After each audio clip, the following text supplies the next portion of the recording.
ಸುದೀರ್ಘವಾಗಿ ಚರ್ಚೆ ಮಾಡ್ತಾ ಹೋಗೋಣ. ವಿಪಕ್ಷದವರದು ಒಂದು ಸ್ಟೇಟ್ಮೆಂಟ್ ಅಂದ್ರೆ ಗ್ಯಾರಂಟಿಯ ವಿರೋಧಿಗಳೆಲ್ಲ ನಾವು ಅಂತ ಹೇಳಿಬಿಟ್ರು ವಿಪಕ್ಷ ನಾಯಕರು ಬಹಳ ಸ್ಪಷ್ಟವಾಗಿ. ಶ್ರೀಗಳು ಕೂಡ ಹೇಳ್ತಾ ಇರೋದು ಗ್ಯಾರಂಟಿ ಯೋಜನೆಗಳ ವಿರೋಧಿಗಳೆಲ್ಲ, ಬದಲಾಗಿ ಅಭಿವೃದ್ಧಿ ಕೂಡ ಅದರ ಜೊತೆಗೆ ಆಗಬೇಕಲ್ಲ, ಯಾಕೆ ಅಭಿವೃದ್ಧಿ ಆಗ್ತಾ ಇಲ್ಲ ಅನ್ನೋದನ್ನ ಅವರು ಪ್ರಶ್ನೆ ಮಾಡ್ತಿದ್ದಾರೆ. ಕಾಂಗ್ರೆಸ್ ನಾಯಕರು ಅವರು ಹೇಳ್ತಿದ್ದಾರೆ ನಮಗೆ ಅನುದಾನ ಸಿಗ್ತಾ ಇಲ್ಲ, ನಮ್ಮ ಕ್ಷೇತ್ರದಲ್ಲಿ ರಸ್ತೆ ಮಾಡಕ್ಕಾಗ್ತಾ ಇಲ್ಲ, ಚರಂಡಿ ಮಾಡಕ್ಕಾಗ್ತಿಲ್ಲ ಅಂತ. ನಿಜಕ್ಕೂ ಗ್ಯಾರಂಟಿ ಯೋಜನೆಗಳಿಂದ ರಾಜ್ಯದ ಬೊಕ್ಕಸ, ಇನ್ಫ್ಯಾಕ್ಟ್ ಸರ್ಕಾರದ ಬೊಕ್ಕಸ ಖಾಲಿ ಆಗ್ತಾ ಇದೆಯಾ? ನಿಜಕ್ಕೂ ಹೊರೆ ಆಗ್ತಾ ಇದೆಯಾ ಸರ್ಕಾರಕ್ಕೆ ಗ್ಯಾರಂಟಿ ಯೋಜನೆಗಳು? ಇದರಿಂದಲೇ ಅಭಿವೃದ್ಧಿ ಕುಂಠಿತ ಆಗ್ತಾ ಇದೆಯಾ? ಈ ಎಲ್ಲದರ ವಿಚಾರಕ್ಕೆ ಸಂಬಂಧಪಟ್ಟಂತೆ ಸುದೀರ್ಘವಾಗಿ ಚರ್ಚೆ ಮಾಡೋದಕ್ಕೆ ನಮ್ಮ ಜೊತೆಗೆ ಅತಿಥಿಗಳು ಕೂಡ ಜಾಯ್ನ್ ಆಗಿದ್ದಾರೆ. ನಮ್ಮ ಜೊತೆಗೆ ಜೆಡಿಎಸ್ನ ವಕ್ತಾರ ಮಹೇಶ್ ಅವರಿದ್ದಾರೆ. ಮಹೇಶ್ ಸರ್ ನಮಸ್ತೆ, ಕಾರ್ಯಕ್ರಮಕ್ಕೆ ಆತ್ಮೀಯ ಸ್ವಾಗತ. ರಾತ್ರಿ ಎಲ್ಲ ನಿದ್ದೆ ಬಿಟ್ಟು ಫುಲ್ ಅಂಕಿ ಅಂಶದ ಸಮೇತ ಸಿದ್ಧನಾಗಿ ಬಂದಿದ್ದೀನಿ ನಾನು ಮಾತಾಡಕ್ಕೆ ಅಂತ ಹೇಳಿದ್ರು ಮಹೇಶ್ ಸರ್. ಓಕೆ, ಮಾತನಾಡಿಸ್ತೀನಿ ಸರ್. ಬಿಜೆಪಿ ವಕ್ತಾರ ಯದುಕುಮಾರ್ ಗೌಡ ಅವರು ಇದ್ದಾರೆ. ಸರ್ ನಮಸ್ತೆ, ಕಾರ್ಯಕ್ರಮಕ್ಕೆ ಆತ್ಮೀಯ ಸ್ವಾಗತ. ಎಕ್ಸಾಕ್ಟ್ಲಿ ಕೆಲ ಕ್ಷಣಗಳಲ್ಲಿ ಕಾಂಗ್ರೆಸ್ನ ವಕ್ತಾರ ಕೂಡ ಜಾಯ್ನ್ ಆಗ್ತಾರೆ, ಯಾಕಂದ್ರೆ ಅವರ ಮಾತುಗಳು ಬಹಳ ಇಂಪಾರ್ಟೆಂಟ್ ಆಗುತ್ತೆ, ಅವ್ರದೇ ಪಕ್ಷದ ಪಂಚ ಗ್ಯಾರಂಟಿಗಳು ಆಗಿರೋದ್ರಿಂದ. ಮೊದಲ ರಿಯಾಕ್ಷನ್ ಮಹೇಶ್ ಸರ್, ಶ್ರೀಗಳ ಮಾತು ಹೇಗೆ ಅನಿಸ್ತು, ಹೆಂಗ್ ತಗೊಳ್ತಿದ್ದೀರಿ ನೀವು ವಿರೋಧ ಪಕ್ಷವಾಗಿ? ಶ್ರೀಗಳ ಮಾತು ಇದು ಒಂದು ಸ್ವಲ್ಪ ಕಡಿಮೆನೇ ಆಯಿತು. ಸೋಮಾರಿಗಳಾಗಿಲ್ಲ. ಗ್ಯಾರಂಟಿ ಯೋಜನೆಗಳಿಂದ ಕರ್ನಾಟಕದ ಖಜಾನೆ ತುಂಬಿ ತುಳುಕ್ತಿದೆ, ಆದ್ರೆ ನಿಜವಾಗ್ಲೂ ಸೋಮಾರಿಗಳಾಗಿಲ್ಲ. ಇವತ್ತು ಕನ್ನಡ ನಾಡಿನ ಬಡತನದ ಕ್ರೂರತೆಗೆ ಜರ್ಜರಿತರಾಗಿ ಹೋಗಿದ್ದಾರೆ. ಖಜಾನೆ ತುಂಬಿದೆ, ಈ ರಾಜ್ಯದ ಜನರನ್ನ ಕ್ರೂರ ಬಡತನಕ್ಕೆ ತಳ್ಳಿದ ಗ್ಯಾರಂಟಿ ಯೋಜನೆಗಳು.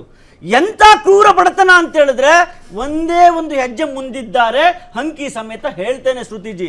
2023 ಮಹಾ ಚುನಾವಣೆಯಲ್ಲಿ ಒಂದು ವಾರ ಇದ್ದೇ ಅನ್ನೋಂಗೆ ಚುನಾವಣೆ JDS ಪಕ್ಷ ಬಿಜೆಪಿ ಪಕ್ಷ ನಿಜವಾಗ್ಲೂ ಶಾಕ್ ಆಗೋಯ್ತು ನಮಗೆ.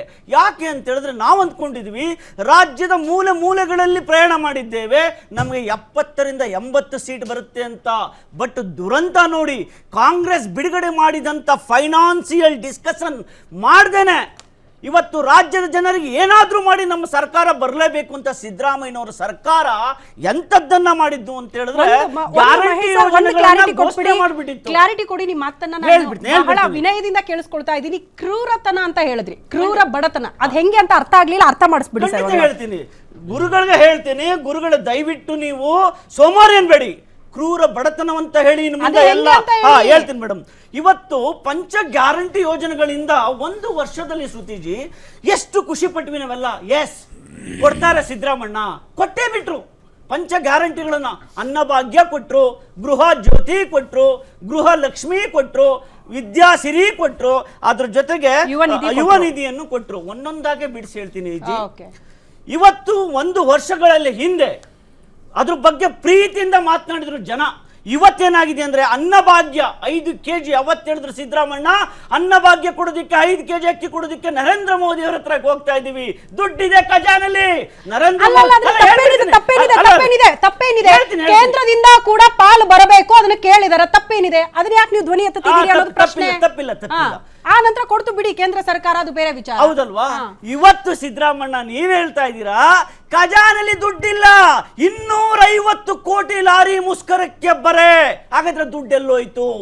ಇವತ್ತು ಲಾರಿ ಮುಸ್ಕರ ನಡೀತಾ ಇದೆ, 250 ಕೋಟಿ ದುಡ್ಡು ಕೊಡೋದಕ್ಕೆ ದುಡ್ಡಿಲ್ಲ, PF ಇಲ್ಲ, ESI ಇಲ್ಲ. ಅವ್ರು ಕಟ್ಟಿರುವಂತಹ ಏನು ಫಸ್ಟ್ ಬಂದಂತ ಸಂದರ್ಭದಲ್ಲಿ ಅವ್ರು ಕಟ್ತಾರಲ್ಲ ಚೆಕ್, ಆ ಚೆಕ್ ದುಡ್ಡು ಕೊಟ್ಟಿಲ್ಲ. ಇವತ್ತು ಅನ್ನಭಾಗ್ಯದ ದುಡ್ಡು ಏನಾಯ್ತು? ನಂಬರ್ 1. ನಂಬರ್ 2, ಏನಪ್ಪ ನೀವು ಶಕ್ತಿ ಯೋಜನೆ 2,000 ರೂಪಾಯಿ ಶಕ್ತಿ ಯೋಜನೆಯನ್ನ ಕೊಟ್ಬಿಟ್ಟಿವ್ ನಾವು ಹೆಣ್ಣು ಮಕ್ಕಳಿಗೆ. ಸಿದ್ದರಾಮಣ್ಣ ಧರ್ಮಸ್ಥಳದಲ್ಲಿ ಭಾಷಣ ಮಾಡಿದ್ರು, ಏನು ಉಂಡಿಗೆ ಹಣ ಹರಿದು ಬರ್ತಿದೆ, ಬಸ್ಸಲ್ಲಿರೋರೆಲ್ಲ ಬಂದ್ಬಿಟ್ಟಾರೆ ಎಲ್ಲಿಗೆ ನೋಡೋದಿಕ್ಕೆ ದೇವಾಲಯಗಳನ್ನ. ಸಿದ್ದರಾಮಣ್ಣ ಇವತ್ತು ಉತ್ತರ ಕರ್ನಾಟಕದ ಹೆಣ್ಣು ಮಕ್ಕಳು ಉಂಡಿಲಿ ಅಲ್ಪ ಸ್ವಲ್ಪ ಕಾಸು ಇಟ್ಕೊಂಡಿದ್ರು, ಉಂಡಿಲಿ ಪಾಪ ಉಳಿಸೋದಿಕ್ಕೆ.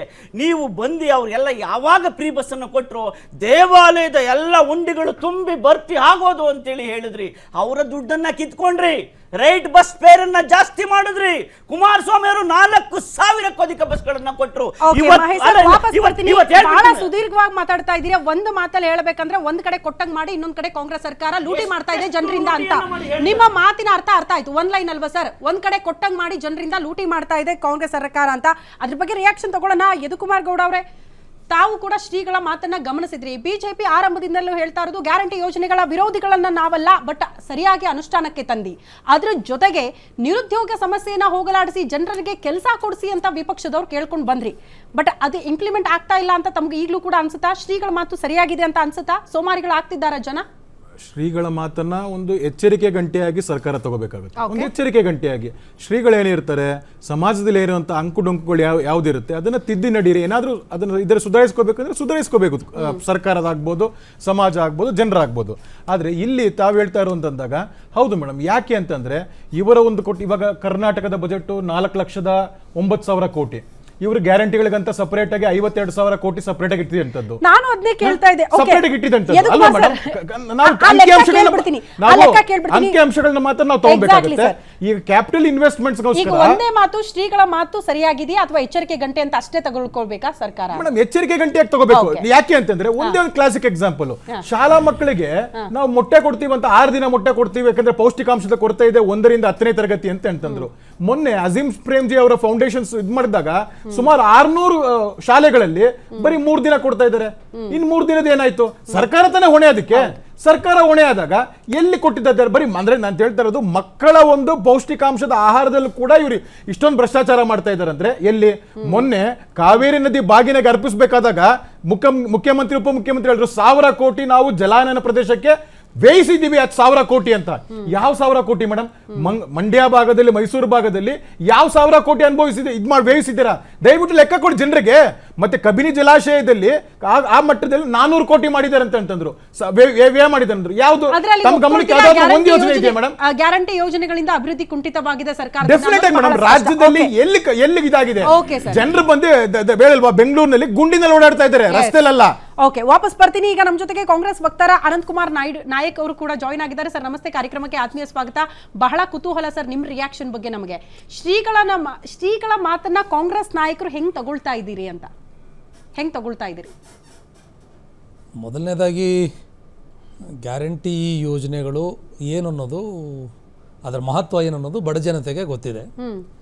ಅದರ ಫಲಾನುಭವಿಗಳು ಯಾರಿದ್ದಾರೆ ಅವರಿಗೆ ಅದರ ಬಗ್ಗೆ ಗೌರವ ಇದೆ. ರಂಭಾಪುರಿ ಸ್ವಾಮೀಜಿಗಳು ಮಾತನಾಡಿದ್ದನ್ನು ನಾನು ಕೂಡ ಗಮನಿಸಿದೆ. ರಂಭಾಪುರಿ ಸ್ವಾಮೀಜಿಗಳು ಯಾವ ಕಂಟೆಸ್ಟಲ್ಲಿ ಹೇಳಿದಾರೋ ಗೊತ್ತಿಲ್ಲ, ಆದರೆ ಮಾಹಿತಿ ಕೊರತೆಯಿಂದ ಸುಮ್ಮನೆ ಒಂದು ರೀತಿಯ ಉಡಾಫೆಯ ಒಂದು ಮಾತನ್ನು ಅವರು ಹೇಳಿದ್ದಾರೆ.